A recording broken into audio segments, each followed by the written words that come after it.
السلام علیکم۔ کتاب سوچئے اور دولت کمائیے یعنی think and grow rich by Napoleon Hill. دوسرا باب خواہش، ہر کامیابی کا نقطۂ آغاز، حصول دولت کی جانب پہلا قدم۔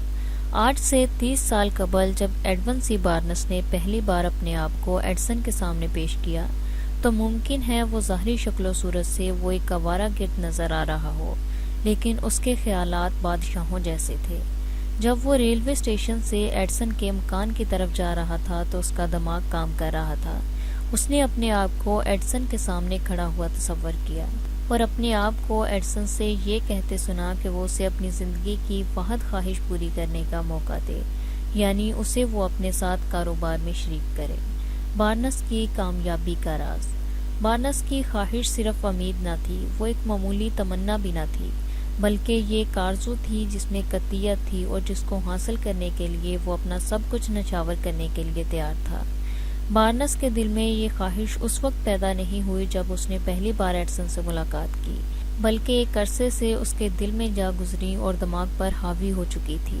ممکن ہے ابتداً جب بارنس کو ایڈسن کے ساتھ کاروباری شراکت کا خیال آیا یہ ایک معمولی تمنا ہو، لیکن یہ ایک حقیقت ہے کہ جب اس کی ملاقات اس موجد اعظم سے ہوئی، اس وقت تک یہ معمولی سی تمنا خواہش سے بڑھ کر انتہائی شدت اختیار کر کے اس کی آرزوئے حیات بن چکی تھی۔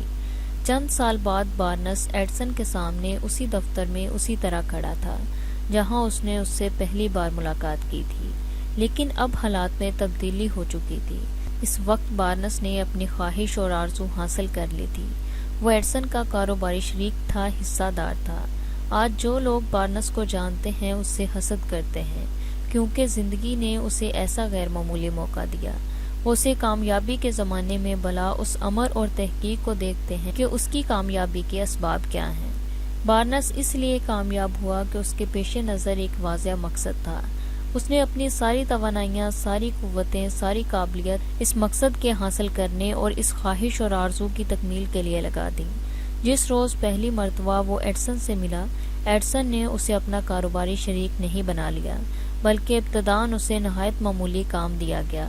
بارنس نے انکار نہیں کیا کیونکہ وہ جانتا تھا کہ اس کی آرزو کو پایہ تکمیل تک پہنچانے کا صرف یہی ایک ذریعہ تھا کہ وہ اپنے ہونے والے شریک کے جس قدر قریب رہ سکے رہے، تاکہ اپنی قابلیت سے وہ اسے متاثر کر سکے۔ 5 سال کی صبر آزما مدت کے بعد وہ موقع نکل آیا جس کا بارنس منتظر تھا۔ اس ساری مدت میں اسے نہ تو امید کی کوئی کرن نظر آئی اور نہ ہی اس کے بارے میں کوئی توقع دلائی گئی۔ دیکھنے والوں کے لیے وہ ایڈسن کی دوسری مشینوں کی طرح ایک مشین تھا یا مشین کا ایک پرزہ، لیکن خود بارنس کے لیے صورتحال جدا تھی۔ وہ شروع دن سے ہی ایڈسن کو اپنا کاروباری شریک سمجھنے لگا تھا۔ سچی خواہش، ارادہ اور آرزوئے حقیقی کی قوت کی کامیابی کا یہ غیر معمولی نمونہ ہے۔ بارنس کی حصول مقصد میں کامیابی کی وجہ یہ تھی کہ وہ ایڈسن کے ساتھ اپنی کاروباری شراکت کو ہر چیز پر ترجیح دیتا تھا۔ اس نے ایک تجویز سوچی، ایک لائحہ عمل بنایا اور اس پر عمل کر کے اپنے مقصد میں کامیابی حاصل کی۔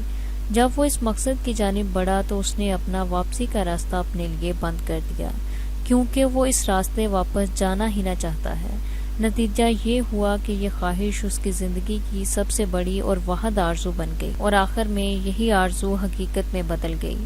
جب وہ ایڈسن کے پاس جا رہا تھا تو اس نے اپنے آپ سے یہ نہیں کہا کہ میں ایڈسن سے کہوں گا کہ مجھے کسی کام کا موقع دیا جائے، بلکہ اس نے کہا میں ایڈسن سے ملوں گا اور اس سے بتلاؤں گا کہ میں اس کے ساتھ کاروباری شراکت کے لیے آیا ہوں۔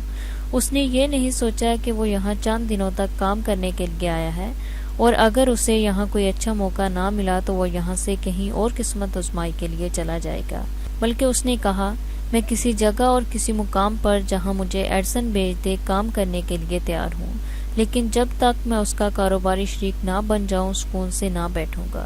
اس نے یہ نہیں کہا کہ میں آنکھیں کھلی رکھوں گا تاکہ اگر میں ایڈسن کے پاس کام کرتے ہوئے وہ نہ حاصل کر سکا جو میرا مقصد ہے تو میں کسی اور جگہ مقصد آوری کی کوشش کروں گا، بلکہ اس نے کہا دنیا میں میرا ایک ہی مقصد ہے کہ میں ایڈسن کے ساتھ کاروباری شراکت حاصل کروں۔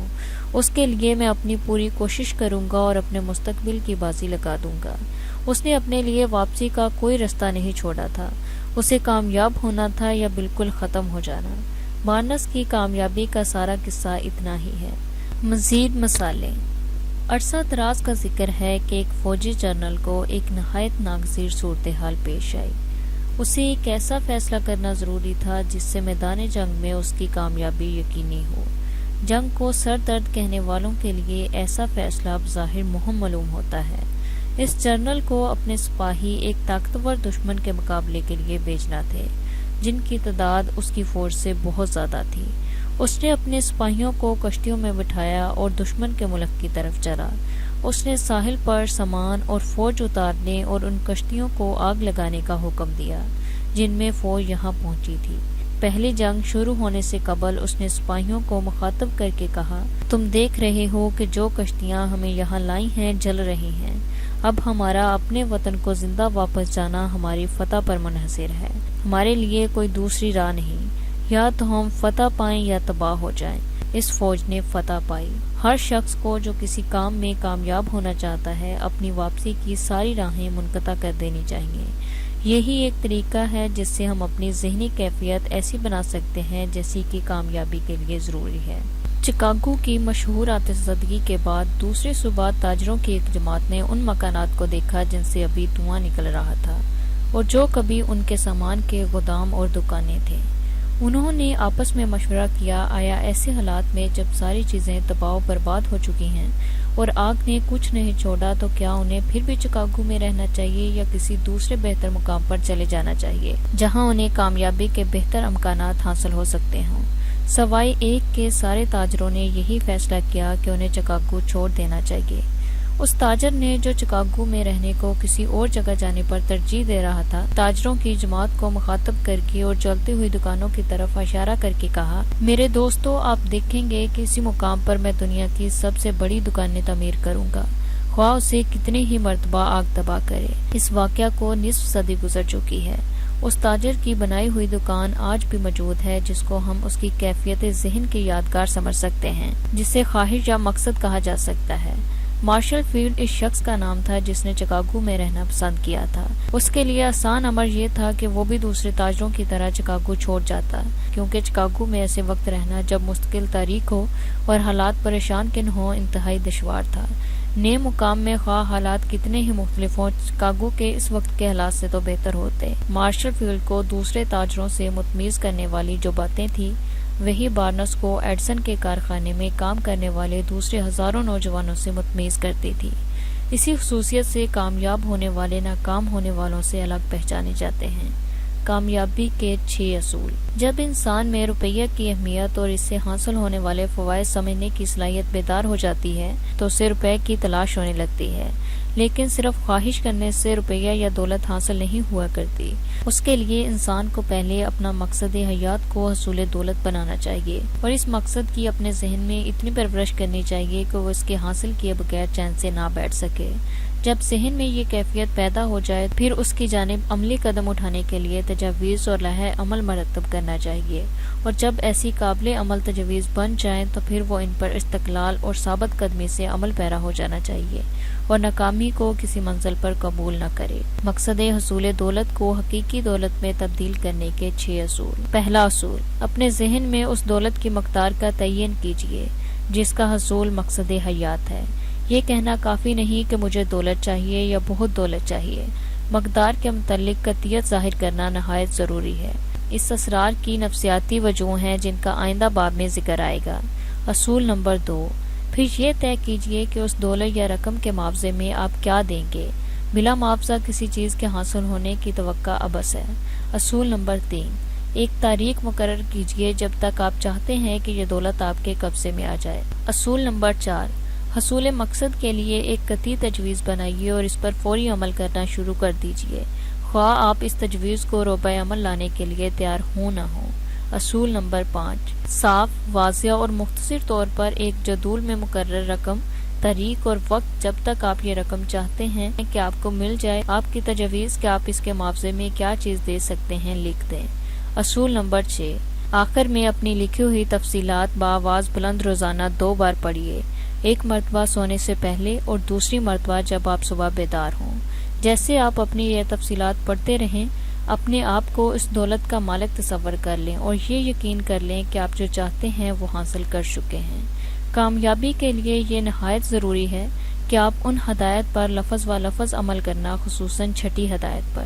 آپ کو ابتدائیں یہ شکایت ہو سکتی ہے کہ یہ آپ کے لیے دشوار ہے کہ جب تک یہ رقم حاصل نہ ہو جائے آپ اپنے آپ کو اس کثیر رقم کا مالک تصور کریں جس کا ایک جزو تک بھی آپ کے پاس نہیں۔ یہاں آپ کی شدید آرزو مقصد حیات آپ کی مدد کرے گی۔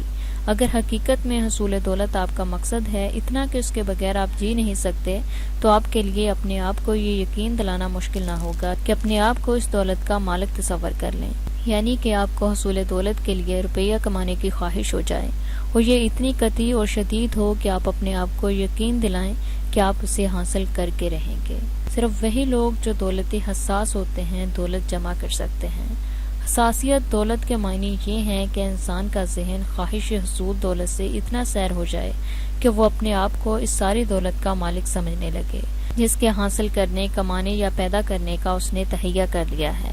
اس شخص کے لیے جو انسانی ذہن کے افعال سے واقف نہیں، یہ مشورہ ناقابل عمل ہوگا۔ ان لوگوں کے لیے جو متذکرہ 6 طریقوں کی صحت اور کامیابی پر شک کرتے ہیں، یہ جاننا خالی از دلچسپی نہیں ہوگا کہ یہ اصول یا طریقے ہم تک جو معلومات پہنچاتے ہیں وہ اینڈریو کارنیگی سے حاصل ہوئی ہیں۔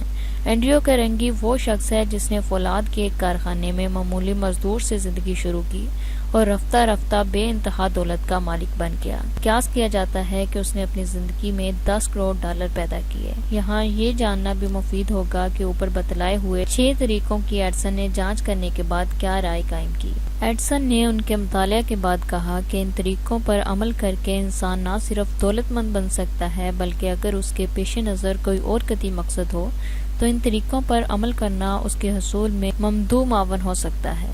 ان طریقوں پر عمل کرنے کے لیے آپ کو کسی طرح کی غیر معمولی محنت نہیں کرنی پڑے گی اور نہ کسی اثار اور قربانی کی ضرورت ہوگی۔ نہ ہی یہ ضروری ہے کہ ان پر عمل کرنے والا اپنے آپ کو مضحکہ خیز بنا لے۔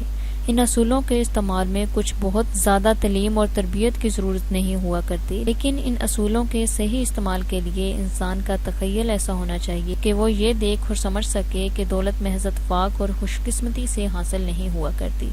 جن لوگوں نے دولت بڑی مقدار میں جمع کی ہے، یقینی طور پر ابتداً انہوں نے دولت کے سنہرے سپنے ضرور دیکھے ہوں گے۔ ان کے حصول کی توقع ان کے دل میں پیدا ہوئی، پھر اس کی خواہش ہوئی اور اس کو روبہ عمل لانے کے لیے انہوں نے تدبیریں سوچیں، ان پر عمل کیا اور آخر میں کامیابی حاصل کی۔ آپ یہاں یہ جان لیں کہ آپ اس وقت تک دولت کثیر مقدار میں حاصل یا جمع نہیں کر سکتے جب تک آپ کے دل میں حصول دولت کی خواہش پروان نہ چڑھ جائے، اور پھر آپ اس پر اتنا سوچیں کہ اپنے آپ کو اس دولت کا مالک تصور کرنے لگیں۔ ہنری فورڈ ایک غریب اور غیر تعلیم یافتہ شخص تھا۔ اس نے ایک ایسی گاڑی کا تصور کیا جو بغیر گھوڑوں کے چل سکتی ہے۔ اس نے موقع اور حالات کے سازگار ہونے کے انتظار کیے بغیر جو اوزار اپنے پاس تھے انہی سے کام شروع کیا، اور آج ہم اس کے خواب کی جیتی جاگتی مثال دنیا کے ہر کونے میں دیکھتے ہیں، کیونکہ وہ اپنے خوابوں کو روبہ عمل لانے سے گھبراتا نہ تھا، اس لیے وہ اپنے تخیل میں کامیاب ہوا۔ تھامس ایڈسن نے ایک ایسے لیمپ کا خیال کیا جو بجلی سے جل سکے، اور جیسے ہی اسے یہ خیال آیا اس نے اس پر تجربات شروع کیے، اور کوئی 10,000 ناکامیوں کے باوجود وہ اپنے خیال کو روبہ عمل لانے پر قائم رہا، یہاں تک کہ اس کا خیال حقیقت بن گیا۔ عملی خواب دیکھنے والے کبھی اپنی کوششوں کو ادھورا نہیں چھوڑا کرتے۔ دیلان نے سگار کی دکانوں کے ایسے سلسلے کا خواب دیکھا جو اپنے خواب کو عملی جامہ پہنایا۔ آج یونائیٹڈ سگار اسٹورز کی شاخیں امریکہ کے اکثر مقامات پر نظر آتی ہیں۔ لنکن نے امریکہ کے سیاہ فام باشندوں کو غلامی سے نجات دلانے کا خواب دیکھا اور اس نے خواب کو عملی جامہ پہنانا شروع کیا۔ اس کا خواب پورا ہوا، خواہ وہ اپنی زندگی میں اس کی مکمل کامیابی نہ دیکھ سکا۔ رائٹ برادران نے ہوا میں اڑنے والی ایک مشین کا خواب دیکھا۔ آج دنیا ہوائی جہاز کی شکل میں ان کے خوابوں کی عملی یا مادی اور حقیقی صورت دیکھ رہی ہے۔ مارکونی نے اسیر کی ناقابل تسخیر قوتوں کو اپنے قبضے میں لانا چاہا۔ اس کی کامیابی نے ریڈیو کی صورت اختیار کی، بلکہ اسے 20 عملی فائدے حاصل ہوئے۔ آج دنیا کے مختلف حصوں میں رہنے والے اشخاص اتنے قریب ہو گئے ہیں جیسے ہمسائے۔ ایک جگہ کے واقعات کا دنیا کے کسی دوسرے گوشے میں آنے واحد میں علم ہو جانا روزمرہ کی بات ہے۔ آج ملک کے سارے باشندوں کو ایک وقت میں بلا کر یا انہیں ایک جگہ جمع کر کے حاکم وقت یا صدر حکومت اپنے خیالات اور عملی حکمت سے آگاہ کر سکتا ہے۔ آج امیر غریب یکساں طور پر اس ایجاد سے مستفید ہو رہے ہیں۔ ابتداً جب مارکونی نے اپنی تحقیق کا اعلان کیا کہ اس نے ایک ایسا آلہ دریافت کر لیا ہے جس سے کسی مادی یا طبی ذریعہ اور تعلق کے بغیر ایک مقام کی خبریں ہوا میں سے گزر کر دوسری جگہ پہنچائی جا سکتی ہیں، تو اس کے دوستوں نے سمجھا کہ وہ خلل دماغ میں مبتلا ہو گیا ہے۔ چنانچہ انہوں نے اسے پکڑ کر ماہرین نفسیات سے اس کا معائنہ کروایا، لیکن مارکونی کا خواب حقیقت بنا۔ زمانہ موجود کے ایسے خواب دیکھنے والوں کی کامیابی اور زیادہ یقینی ہے۔ دنیا انکشافات کی عادی ہو گئی ہے، بلکہ سچ تو یوں ہے کہ اب دنیا نئے خیال کو قبول کرنے کے لیے تیار ہے، اور اس جدید خیال کے پیش کرنے والے کو خاطر خواہ انعام بھی دیتی ہے۔ دنیا کی بڑی سے بڑی ایجاد اور اہم سے اہم کارنامہ نے ابتداً خوابوں کی دنیا میں ہی جنم لیا۔ اونچے درخت چھوٹے چھوٹے بیجوں کی آغوش میں خوابیدہ رہتے ہیں۔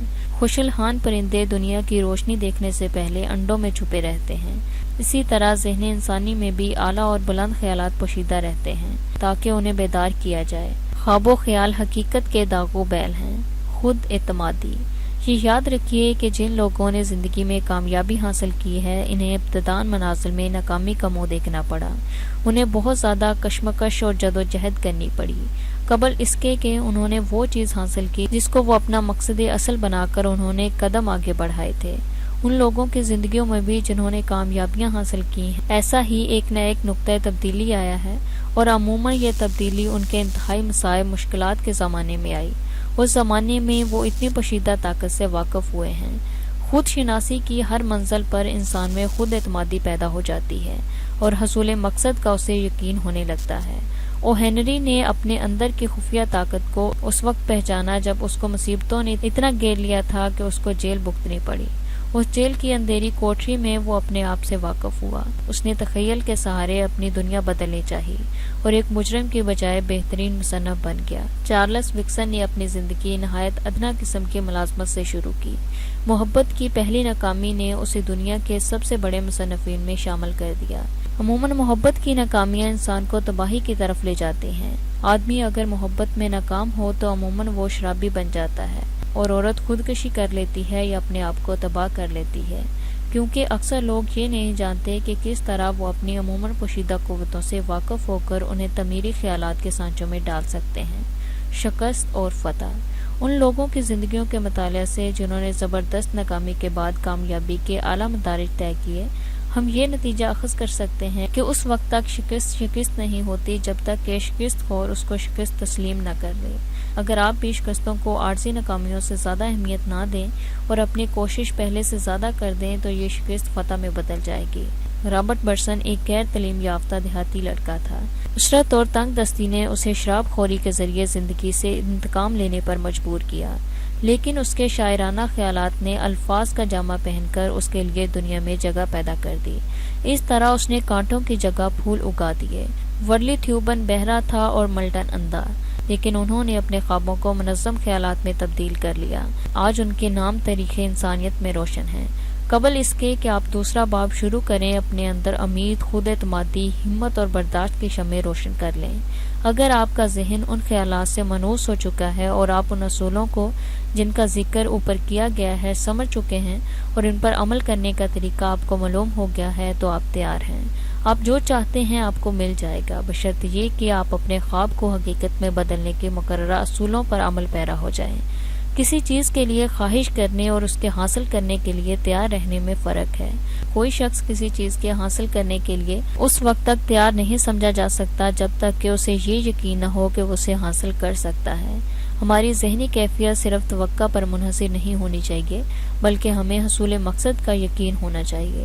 یقین کے لیے وسیع الخیالی نہایت ضروری ہے۔ تنگ نظر انسانوں کے دل میں نہ تو بھروسہ ہوتا ہے نہ ہی ہمت، اور جب یہ نہ ہو تو یقین کہاں؟ جتنا مانگیے اتنا ملتا ہے۔ یاد رکھیے، زندگی کامیاب بنانے کے لیے یہ ضروری ہے کہ آپ کا مطمع نظر بلند ہو۔ سطح نظر بلند رکھیے۔ زندگی سے زیادہ خوشحالی حاصل کرنے کے لیے آپ کو اس سے زیادہ کوشش نہ کرنی پڑے گی۔ ایک شاعر نے اس حقیقت کو ایک نظم کے ذریعے بیان کرنے کی کوشش کی ہے، جس کا ترجمہ درج ذیل ہے۔ میں نے زندگی سے ایک حقیر رقم پر معاملہ طے کیا، اور زندگی مجھے اس سے بڑھ کر ایک خبا نہیں دیتی۔ گو اپنا کام ختم کر کے شام کو میں نے اور مانگا۔ جب میں نے اپنی ساری پونجی دیکھی تو وہ نہایت حقیر تھی۔ زندگی ایک اچھی مالکن ہے، آپ اپنے کام کا معاوضہ جتنا مانگے اتنا دیتی ہے۔ لیکن جب ایک بار آپ نے اپنی اجرت مقرر کر لی تو پھر اسی شرح پر آپ کو کام ختم ہونے تک اجرت ملے گی۔ میں نے نہایت ہی کم اجرت پر کام شروع کیا اور اب میں یہ معلوم کر کے افسوس کر رہا ہوں کہ زندگی جو منہ مانگی اجرت دیتی ہے اس سے میں نے کیوں اور زیادہ نہیں مانگا۔ عزم مصمم، قوانین قدرت بدل سکتا ہے۔ اس باب کے ختم ہونے سے پہلے آپ کو ایک غیر معمولی شخصیت کے حالات سے واقف کرایا جاتا ہے جس کو مصنف نے 24 سال پہلے جب وہ پیدا ہوا تھا دیکھا تھا۔ اس کے کان نہ تھے اور ڈاکٹروں کا خیال تھا کہ یہ بچہ شاید تمام عمر گونگا اور بہرا رہے گا۔ مصنف اس بچے کا باپ تھا اور بحیثیت باپ کے اس نے ڈاکٹروں کی بات پر بھروسہ نہیں کیا۔ اس نے اپنی رائے کسی پر ظاہر نہیں کی بلکہ وہ اپنے آپ سے کہا کرتا تھا قدرت اس کے گھر ایک بے کانوں کا بچہ پیدا کر سکتی ہے لیکن اس واقعہ کو بطور حقیقت مان لینے پر مجبور نہیں کر سکتی کہ یہ بچہ سن سکے گا نہ بول سکے گا۔ مصنف نے اس سلسلے میں کیا کیا آپ کو اس کی زبان میں ذیل کے اسطور میں تفصیلات بتلائی جا رہی ہیں جن سے یہ ثابت ہوتا ہے کہ عزم اور ارادہ مصمم ہوں تو قدرت کے قوانین بھی بدل سکتے ہیں۔ مصنف کہتا ہے میرے ذہن میں یہ خیال جاگزی ہو چکا تھا کہ میرا بچہ سن سکے گا اور بول سکے گا۔ کس طرح؟ مجھے اس وقت کوئی طریقہ معلوم نہ تھا لیکن مجھے یقین واثق تھا کہ اس کا کوئی نہ کوئی طریقہ ضرور ہوگا اور میں اسے ضرور معلوم کر کے رہوں گا۔ میں نے غیر پانی البرسن کے وہ جملے یاد کیے، کائنات کی ہر شے ہمیں بھروسہ اور اعتماد کا سبق دیتی ہے، ہمیں صرف اس کا حکم ماننا ہے۔ ہم میں سے ہر ایک کے لیے رہبری اور ہدایت موجود ہے، اگر ہم دھیان رکھ کر سنیں تو ہمیں صحیح ہدایت میسر آ سکتی ہے۔ صحیح ہدایت۔ میں نے دنیا میں ایک ہی چیز کی خواہش کی اور اسے حاصل کرنے کا عزم مصمم کر لیا۔ میری خواہش یہ تھی کہ میرا لڑکا یہاں گونگا نہ رہے۔ میں نے اس خواہش کو پانے کے لیے سب سے اہم بات یہ کی کہ ایک لمحے کے لیے بھی اسے اپنے ذہن سے بلایا نہیں۔ برسوں پہلے میں نے لکھا تھا ہم اپنی حدود خود متعین کرتے ہیں، لیکن پہلی بار اب مجھے اس کی صداقت پر غور کرنے کا موقع ملا۔ میرے سامنے میرا نوزائیدہ بچہ لیٹا ہوا تھا جس کو قدرت نے کان نہیں دیے تھے اور جو قوت سامع سے محروم سمجھا جا رہا تھا۔ ممکن تھا کہ وہ بولنے لگے لیکن اس کے چہرے پر کان نہ ہونا اس کے چہرے کو بدنما بنا رہا تھا۔ یقیناً یہ ایک ایسی خامی اور مجبوری تھی جسے نہ سمجھ اور نوزائیدہ بچہ نے اپنے اوپر عائد نہیں کیا تھا۔ خیر میں نا امید نہیں تھا۔ میں نے یہ تہیہ کر لیا کہ میں اپنا یہ عزم مصمم جس کے ذریعے کان نہ ہونے کے باوجود بھی اپنے بچے کو سننے کے قابل بنا دوں گا، اپنے بچے کے ذہن میں پیوست کر دوں گا۔ جب بچہ کچھ سمجھدار ہوگا اور باتوں کا مطلب سمجھنے کے قابل ہوگا، میں اپنا عزم مصمم اس کے دماغ میں بھر دوں گا اور قدرت خود اس کمی کو جو اس میں ہے دوسرے ذرائع سے پورا کر دے گی۔ یہ سارے خیالات میرے ذہن میں گھوم رہے تھے۔ میں نے کسی سے اس کا ذکر نہیں کیا لیکن میرا عزم تھا کہ میرا بچہ کسی حال میں بہرا اور گونگا نہیں رہے گا۔ میں روزانہ بلا ناغہ اپنا یہ عزم اپنے آپ سے دہراتا رہتا تھا۔ جیسے جیسے وہ بڑا ہوتا گیا ہم نے محسوس کیا کہ اس میں خفیف سے سننے کی قابلیت تھی۔ البتہ جس عمر میں عموماً بچے بولنا شروع کرتے ہیں اس عمر تک پہنچنے کے بعد بھی وہ بولنے کے قابل نہ تھا، لیکن اس کی حرکتوں اور اشاروں سے ہم یہ اندازہ لگا سکتے تھے کہ اس میں سننے کی اہلیت موجود ہے۔ میں صرف یہی جاننا چاہتا تھا کیونکہ مجھے یقین تھا کہ اگر اس میں کچھ بھی سننے کی قابلیت ہے تو اسے ترقی دی جا سکتی ہے۔ اس کے بعد ایک واقعہ نے ہماری امیدوں کو اور زیادہ پختہ کر دیا۔ ہم نے ایک گرامو فون خریدا۔ جب پہلی بار لڑکے نے اس پر بجائے ہوئے ریکارڈ سنے تو وہ بہت خوش ہوا اور اس باجے میں دلچسپی لینے لگا۔ اس کے بعد اس نے ایک ریکارڈ کو دوسرے ریکارڈ پر ترجیح دینے کی قابلیت بھی پیدا کر لی۔ ایک مرتبہ 2 گھنٹے تک ریکارڈ بجتے رہے اور وہ اپنے دانتوں سے گرامو فون کو پکڑے کھڑا رہا۔ اس لڑکے کی اس خود اختیار کردہ عادت کی وجہ کہ وہ اپنے دانتوں سے باجا پکڑے رہتا اس وقت تک ہمیں معلوم نہ ہو سکی جب تک برسوں بعد ہم پر یہ انکشاف نہ ہوا کہ آواز ہڈیوں کے ذریعے منتقل ہوتی ہے۔ کچھ دنوں بعد جب وہ گرامو فون سے اچھی طرح دلچسپی لینے لگا تو میں نے محسوس کیا کہ جب میں اس کے سینے پر ہونٹ لگا کر اس کی گردن پر منہ رکھ کر کچھ کہتا ہوں تو وہ سن لیا کرتا ہے۔ اسی طرح مجھے اپنے خیالات اپنے لڑکے تک منتقل کرنے کا ایک ذریعہ ہاتھ آیا۔ اس وقت تک وہ کچھ الفاظ بولنے کی بھی کوشش کرنے لگا تھا۔ جب مجھے اس کا یقین ہو گیا کہ میرا لڑکا کچھ سن سکتا ہے تو میں نے اسے سوتے وقت کہانیاں سنانی شروع کی۔ میں نے محسوس کیا کہ وہ ان کہانیوں میں بھی دلچسپی لینے لگا ہے۔ میں نے اپنا عزم اپنا ارادہ اس پر واضح کرنے کے لیے نئی نئی کہانیاں گڑھیں اور اسے سنانے لگا۔ ان قصوں میں نے اس بات کا لحاظ رکھا کہ اس میں خود اعتمادی پیدا ہو اور اسے بھی عام آدمیوں کی طرح باتیں سننے اور سمجھنے کی خواہش پیدا ہو۔ باوجود اس علم کے کہ ہر کمزوری اپنے ساتھ ترقی کی نئی راہیں لے کر آتی ہے، مجھے یقینی طور پر معلوم نہ تھا کہ میں کس طرح اپنے لڑکے کی اس پیدائشی کمزوری کو دور کر سکوں گا اور کس طرح اس کمزوری کو مفاد میں تبدیل کر سکوں گا۔ پھر بھی میں نے اپنی کہانیوں کے ذریعے یہ بات واضح کرنی چاہی کہ اس کی کمزوری اس کے لیے نعمت بن سکتی ہے۔ وہ میری عقل اس کوشش میں متفق نہ تھی، لیکن میرا عزم مصمم بھروسہ ایسا تھا کہ مجھے اپنے ارادے میں کامیابی کا یقین تھا۔ میں نے عقلی استدلال کو پرے ہٹا دیا۔ میں نے اپنے بچے کو یقین دلایا کہ اس کی یہ پیدائشی خامی اس کے لیے سود مند ثابت ہوگی۔ اگر وہ بازار میں اخبار بیچے گا تو لوگ اسے بمقابلہ دوسروں کے زیادہ پیسے دے کر اخبار خریدیں گے۔ اگر وہ مدرسہ جائے گا تو اس کے استاد اس سے ہمدردی کریں گے اور زیادہ توجہ سے اسے تعلیم دیں گے۔ چنانچہ ایسا ہی ہوا۔ میں نے اسے بتایا کہ وہ اپنے پیدائشی قدرتی نقص کی وجہ اپنے بھائی سے زیادہ اچھے موقع حاصل کر سکتا ہے، جو ابتداً ایک معمولی اخبار فروش تھا اور اب اس کا اپنا بڑا کاروبار تھا۔ میں نے دیکھا کہ رفتہ رفتہ اس لڑکے کی قوت سامعہ بہتر ہوتی جا رہی تھی اور ہماری کوششیں بارآور ہوتی جا رہی تھی۔ کئی بار اس نے کوشش کی کہ ہم اسے اجازت دیں کہ وہ بازار میں عام لڑکوں کی طرح اخبار فروخت کرے، لیکن اس کی ماں نے اسے ہمیشہ منع کیا، کیونکہ اسے ڈر تھا کہ جس کی قوت سامعہ ابھی مکمل طور پر بحال نہیں ہوئی ہے، اگر بازار میں نکلے گا کہیں تیز رو سواریوں کی زد میں نہ آ جائے۔ لیکن لڑکے کے دل میں ارادہ پیدا ہو گیا تھا۔ اس نے ایک دن جب گھر میں ہم میں سے کوئی نہ تھا بلکہ صرف ان کی نگران ملازمہ تھی اور باہر کا دروازہ بند تھا، وہ پچھلی دیوار پھلانگ کر باہر آیا۔ اس نے ہمسائے سے 6 سینٹ قرض لیے اور ان کے ذریعے اخبار خریدا اور فروخت کرتا گیا۔ جہاں تک کہ وہ گھر لوٹا تو اس کے پاس اپنے قرض کے 6 سینٹ ادا کرنے کے بعد 42 سینٹ تھے۔ جب ہم گھر پہنچے تو وہ سویا ہوا تھا اور اس کے کمائے ہوئے 42 سینٹ اس کی مٹھی میں بند تھے۔ میری بیوی لڑکے کی اس مہم پر بڑی پریشان تھی۔ لڑکے نے اپنی کاروباری ذہانت کا ثبوت دیا تھا اور اپنے اس عمل سے اس نے ثابت کر دیا تھا کہ وہ اپنی زندگی میں اس مہماتی طبیعت اور غیر معمولی ذہانت کی وجہ سے ہمیشہ کامیاب رہے گا۔ تعلیم کے سلسلے میں نے اپنے لڑکے کو بہروں کے مدرسے میں داخل نہیں کیا بلکہ اسے عام مدرسے میں بھیجا۔ وہ یہ عام لڑکوں کی طرح سن نہ سکتا تھا، لیکن اس کے باوجود وہ مختلف امتحانات میں کامیاب ہوتا رہا۔ مصنوعی سماعت کے مختلف طریقے اس کے لیے مفید ثابت نہ ہوئے۔ اس لڑکے کا آپریشن بھی ہو گیا، لیکن معلوم ہوا کہ لڑکے کے دماغ کو کان کے اندرونی آلات سے ملانے والا کوئی درمیانی حصہ موجود نہیں ہے۔ جب وہ اپنی کالج کی تعلیم ختم کر رہا تھا، ایک عجیب و غریب واقعہ پیش آیا۔ ایک کمپنی نے جو مصنوعی سماعت کے آلات بنایا کرتی تھی، ایک آلہ میرے لڑکے کے لیے روانہ کیا، لیکن اس نے پہلی ناکامیوں کا خیال کر کے اسے استعمال کر کے نہیں دیکھا۔ لیکن چند دنوں بعد اسے اس کا خیال آیا تو اسے اپنے سر پر لگایا اور محسوس کیا کہ اس کی وجہ سے اس کی سماعت بالکل عام آدمیوں جیسی ہو گئی ہے۔ اس کو لگا کر اس نے پہلی بار اپنے کالج میں اپنے اساتذہ کی تقریر سنی۔ سماعت حاصل کرنے کا عزم مصمم پورا ہو چکا تھا اور اس کی دنیا بدل گئی تھی۔ اس کامیابی پر خوش ہو کر اس نے اس کارخانے کے مالک کو ایک دلچسپ خط لکھا جس میں اس نے آلے کی بڑی تعریف کی۔ خط ملنے پر اس کو مالک کارخانہ نے اپنے پاس بلایا۔ اس نے کارخانہ دیکھا اور اسے وہیں یہ خیال آیا کہ انہیں اپنی بقایا عمر بہرے اور گونگوں کی خدمت میں صرف کرنا چاہیے، جو نعمتوں سے محروم ہیں اور جو ذرا سی کوششوں سے ان نعمتوں کو حاصل کر سکتے ہیں۔ اس نے یہ تہیہ کر لیا کہ وہ ایسے لوگوں کو ان تمام طریقوں سے آگاہ کر دے گا جن سے محروم سماعت افراد سماعت حاصل کر سکتے ہیں۔ اس نے اس خیال کو روبہ عمل لانے کے لیے 1 ماہ تک خاموشی سے اس نئے آلے کی تجارت کے امکانات پر غور کیا۔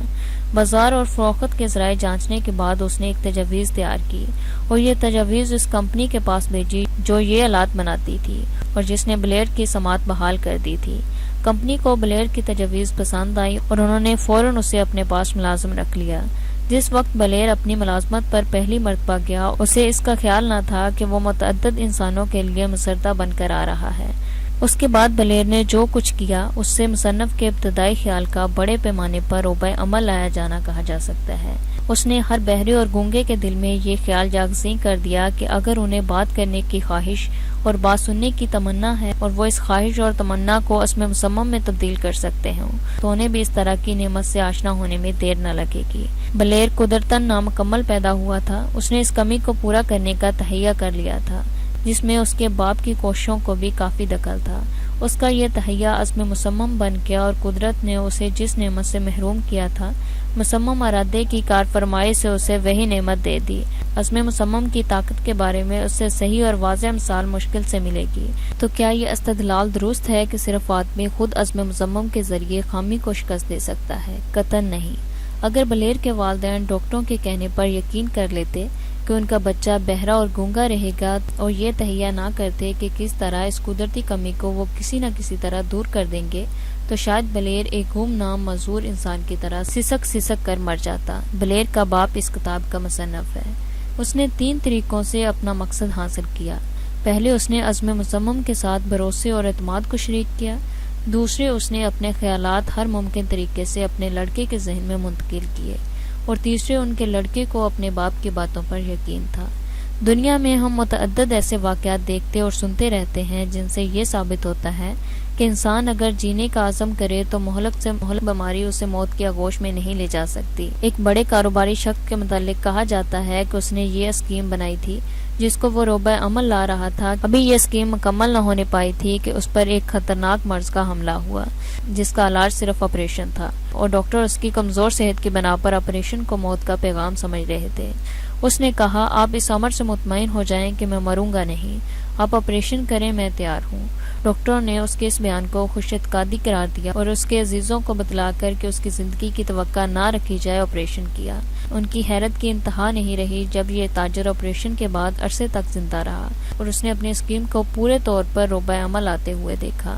عزم مصمم کے ساتھ اعتماد اور ایکانت شریک ہو جائے تو انسان میں بڑی قوت پیدا ہو جاتی ہے۔ عزم مصمم کبھی ناکام نہیں ہوتا بشرط یہ کہ آپ کو یقین ہو کہ آپ بہرحال اپنے ارادے میں کامیاب ہوں گے۔ جیسے ہی آپ نے کسی امر کو عزم مصمم کیا تو یقین کر لیجئے کہ آپ کو وہ چیز حاصل ہوگی۔ جب آپ کا ذہن اس قسم کی سوچ اور کیفیت کا عادی ہو جائے گا تو آپ دنیا کی کامیاب ترین ہستیوں میں سے ایک ہو جائیں گے۔ شکریہ۔